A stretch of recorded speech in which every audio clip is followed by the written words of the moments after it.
Seja bem-vindo. Este é um episódio especial que acompanha o episódio 25 das Perguntas de Mike.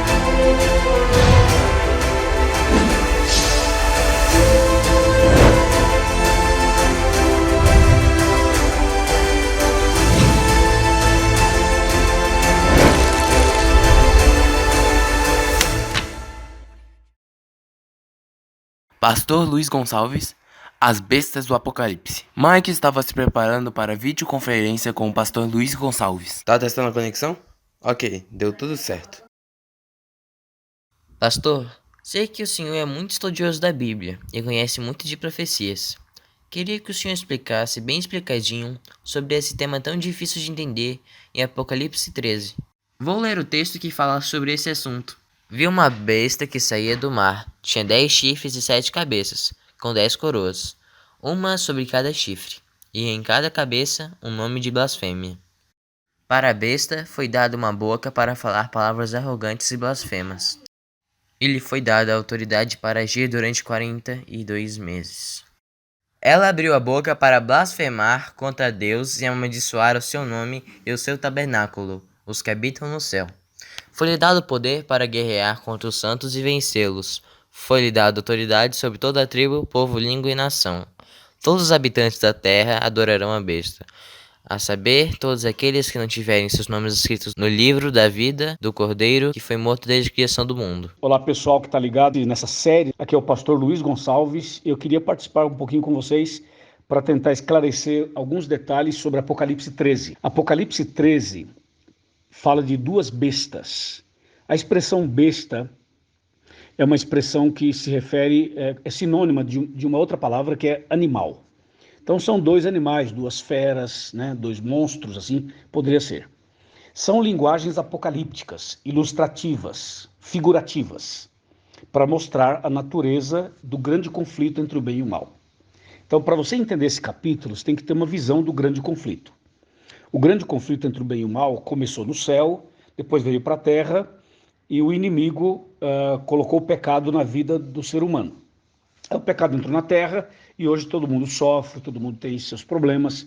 Os hospitais estão lotados, as clínicas também, as cadeias, as pessoas têm vícios, têm infidelidades, tem um monte de coisa que você sabe que no mundo hoje está acontecendo. Tem a pandemia, os vírus e tantas outras doenças. Tudo isso por causa do grande conflito. Tudo isso porque o mal entrou na vida humana, certo? Agora, o que o Apocalipse quer nos apresentar? Deus, ele conhece o passado, o presente e o futuro. Então Deus quer mostrar para você o que está por acontecer no futuro, com a intenção de proteger você.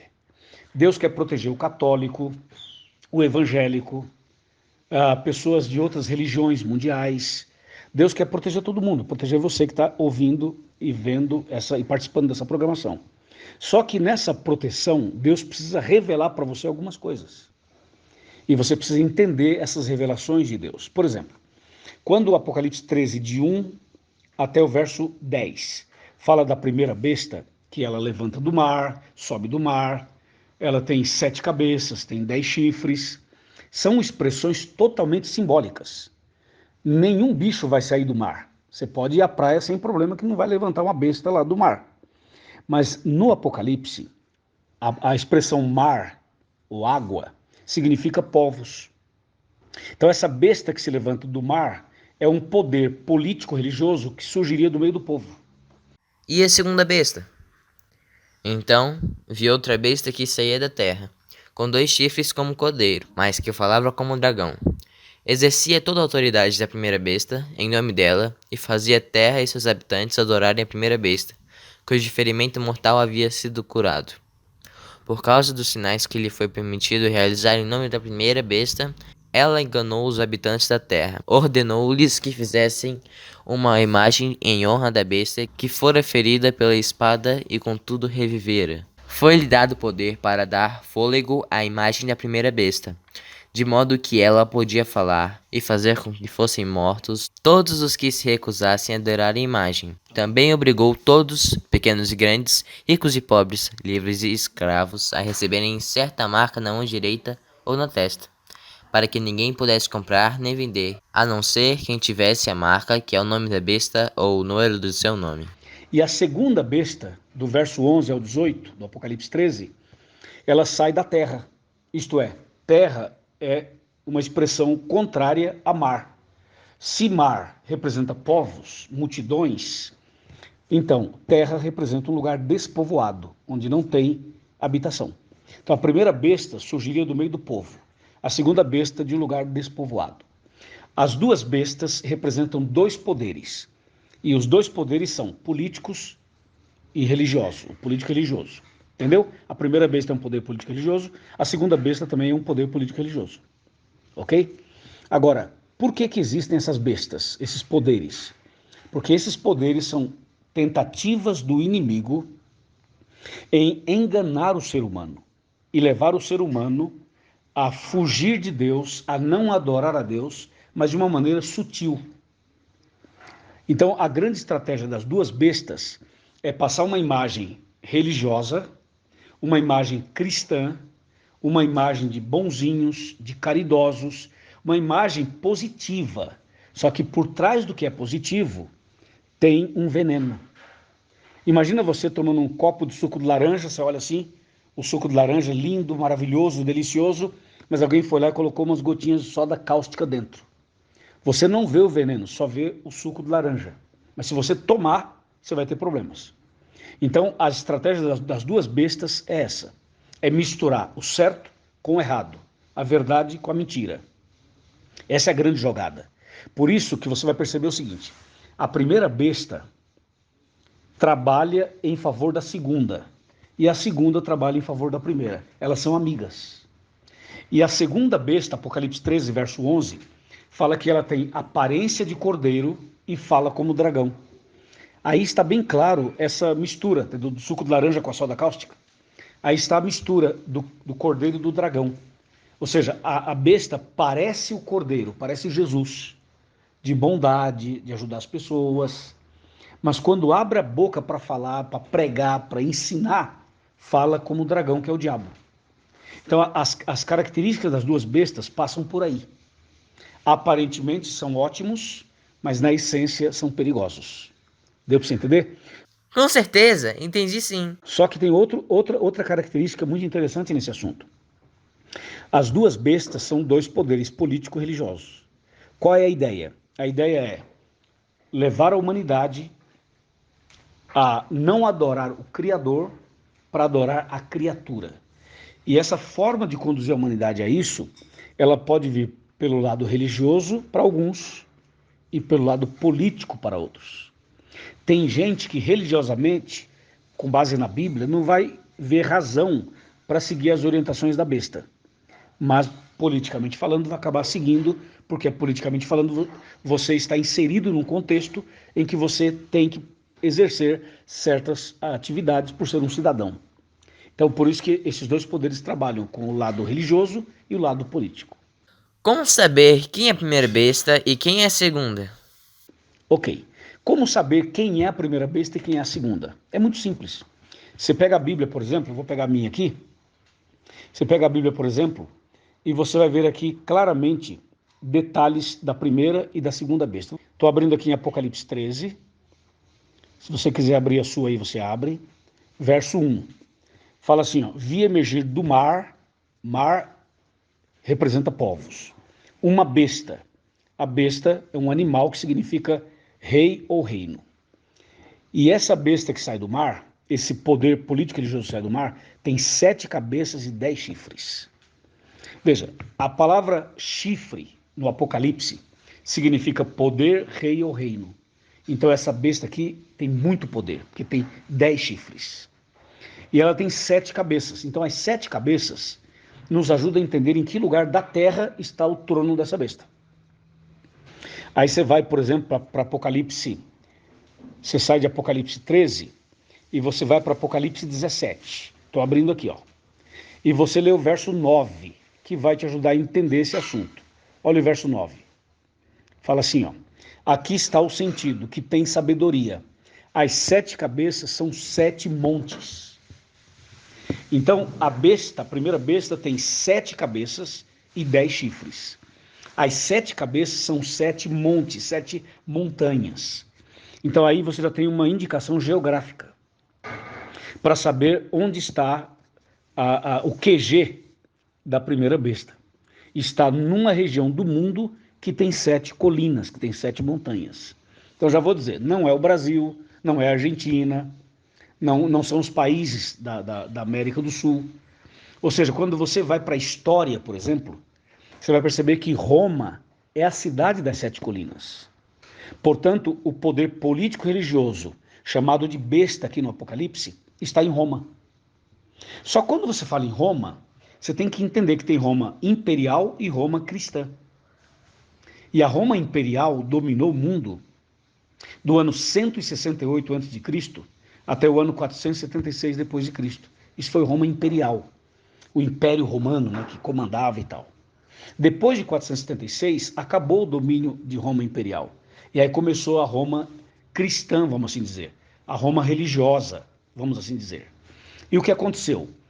A Roma religiosa começa no ano mais ou menos ali 500, 538, por aí, e segue aí dominando agora como Roma religiosa.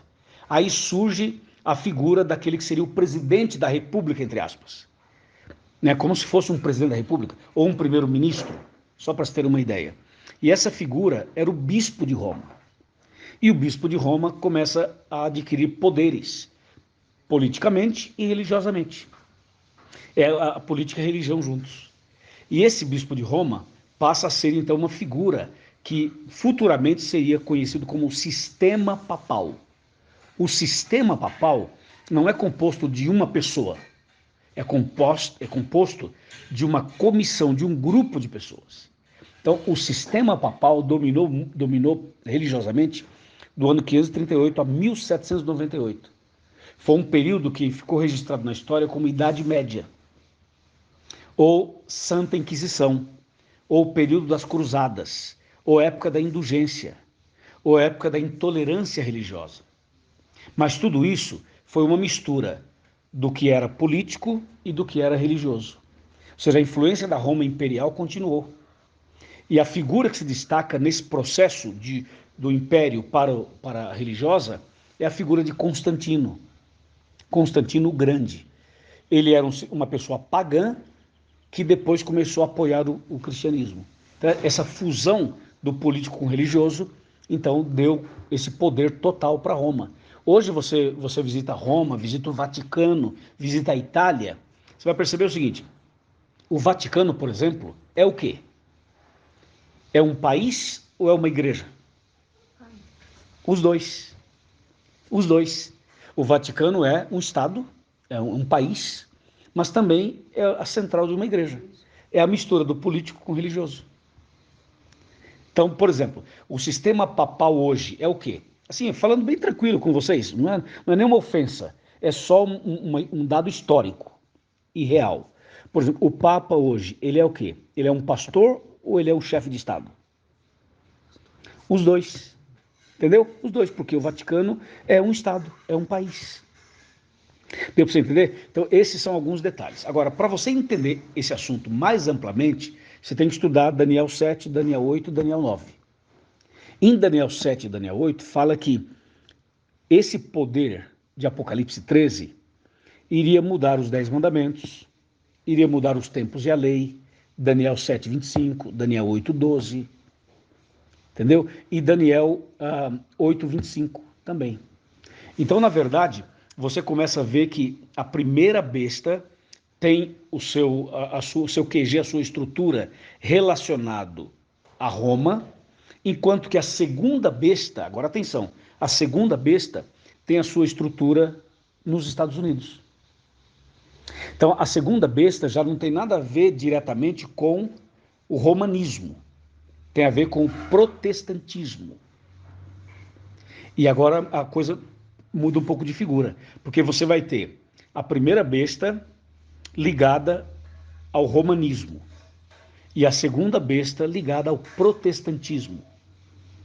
Porque a segunda besta sai da terra, de um lugar despovoado, o que é uma característica do surgimento dos Estados Unidos, que surgiu em 1776, justamente com protestantes que fugiam da guerra, da Holanda, da Inglaterra, da Europa. E eles chegam, então, finalmente ali, no navio Mayflower, e eles chegam exatamente no ano de 1620. Eu estive lá no local onde eles chegaram. Tem uma pedra, e eles escreveram na pedra o ano 1620. E em 1776, os Estados Unidos, então, surgem como nação. Uma nação protestante, uma nação religiosa, que tinha tudo para ser um movimento maravilhoso, como também tinha Roma. Ambos tinham intenções muito boas. Só que com o passar do tempo, eles abandonaram os princípios da Bíblia, tanto Roma quanto os americanos.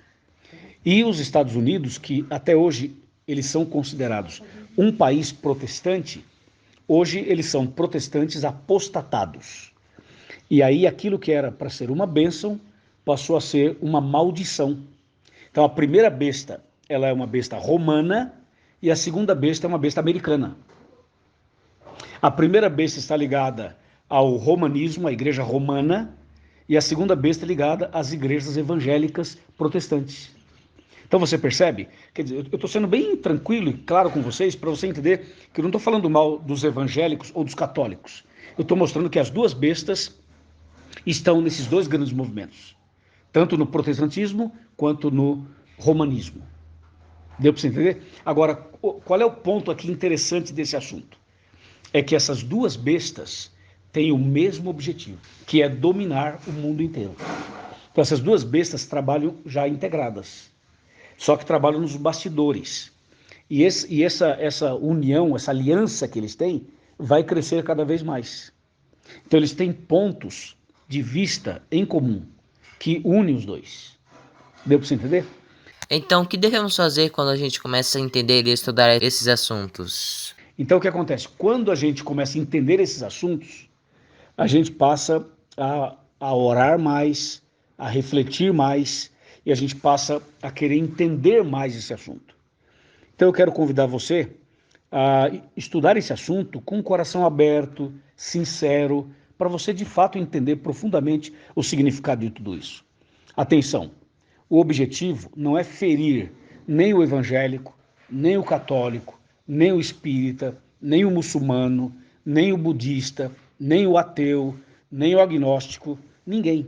O objetivo é abrir os seus olhos para você não ser enganado.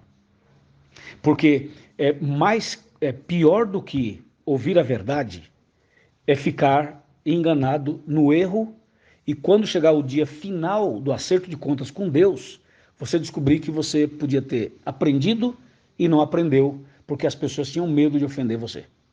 Então, é melhor você encarar a verdade agora do que perder a salvação depois. E aí você tem que entender que tudo que a Bíblia fala e o que eu estou falando não é para o seu mal, mas é para o seu bem. Não é para te ferir, mas é para te curar. Não é para te colocar numa situação de condenação, mas numa situação de salvação. Porque você é precioso para Deus. Você é preciosa para Deus. Jesus ama você. E por isso ele quer que você entenda todas essas coisas para você tomar a decisão certa, do jeito certo, na hora certa. Uau, que fantástico! Deus se preocupa muito conosco e nos mostra as coisas que em breve vão acontecer. Precisamos estudar muito a Bíblia. Aí você vai perceber que tem coisas profundas demais na Bíblia que para a pessoa entender, ela precisa ser sincera e precisa estar disposta a encarar a realidade da vida. E quem está falando para vocês é o pastor Luiz Gonçalves, que foi sacristão por 5 anos, que deu aula de catecismo por 5 anos. E eu comecei a estudar todos esses assuntos. E quando Deus me ajudou a entender a Bíblia, eu pensei assim, como Deus é maravilhoso, né? Deus ama os evangélicos, os católicos, os espíritas, os ateus, pessoas de outras religiões. Esse é o nosso Deus. Deus ama todas as pessoas. O problema não são os evangélicos, nem os católicos. Quer que eu te fale para você quem são os problemas? São os líderes. Os líderes que são os problemas. Porque o membro evangélico e o membro católico é sincero. É sincero. Entendeu? Para finalizar, o que o Senhor tem a dizer para todos os que estão nos assistindo agora? Todos os que querem fazer o que é certo e aguardar Jesus voltar. Se você que está me ouvindo, se você é católico, por exemplo, você é sincero. Se você não fosse, você nem estaria ouvindo isso. Você é um homem de Deus, uma mulher de Deus. Você faz suas rezas, suas novenas, você faz suas promessas, você tem sua devoção. Você é uma pessoa sincera. Só que, pensa comigo, o evangélico também é sincero, o pentecostal também é sincero. Eles vão ali na igreja, eles fazem tudo que o pastor pede, são pessoas sinceras. Mas pensa comigo uma coisa. E se você lá no final da vida descobrir que você foi enganado? O que você vai fazer? Aí vai ser tarde demais, não é mesmo? Então eu queria dizer uma coisa para você. Quem é sincero aqui, é sincero lá. Quem é sincero no pouco, é sincero no muito. Quem é fiel a Deus, é fiel a Deus. Tendo pouco conhecimento ou muito conhecimento. Quem é fiel, é fiel. Entendeu? Por isso eu estou falando dessas coisas para você. Entendeu ou não? Deus te abençoe. Continue estudando a Bíblia. Não tenha medo de conhecer. Conhecereis a verdade e a verdade vos libertará. Um abraço. Tchau, tchau.